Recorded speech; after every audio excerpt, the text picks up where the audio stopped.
your discussion with the apostate prophet, you said that you think Jesus believed he was the Messiah? Yes, but not in the sense that Christians say Hmm. that. But when Christians say Jesus is the Messiah, what they typically mean is that Jesus was the one sent by God to die for the sins of the world and to be raised from the dead. There was no Jew in the days of Jesus who thought that's what the Messiah was going to be. There were no Jews who thought that. Um, the Messiah was going to, they had different expectations of the Messiah. So depending which Jewish sources you're reading, but the most common view is that the Messiah was going to be a descendant of David, who, like David, would be a political figure, a warrior, who drove out the enemy and became the king over a sovereign state of Israel. That's the most common view.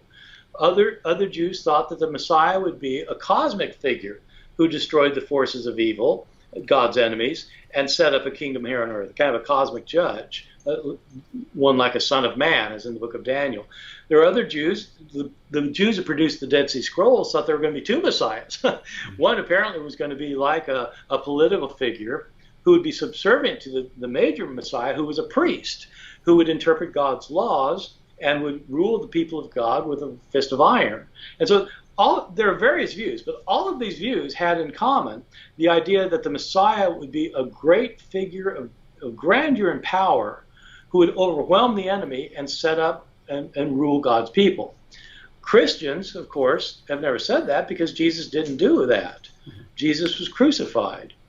And then they believed he got raised from the dead. And so Christians came up with this idea that the Messiah is not supposed to be any of those things. The Messiah is supposed to be somebody who dies and is raised. And then they turned to their Bible and they found passages that seem to say that about there's going to be some righteous person who suffers and then God vindicates, like Isaiah 53 or Psalm 22, and there's all these verses most of your listeners will know about.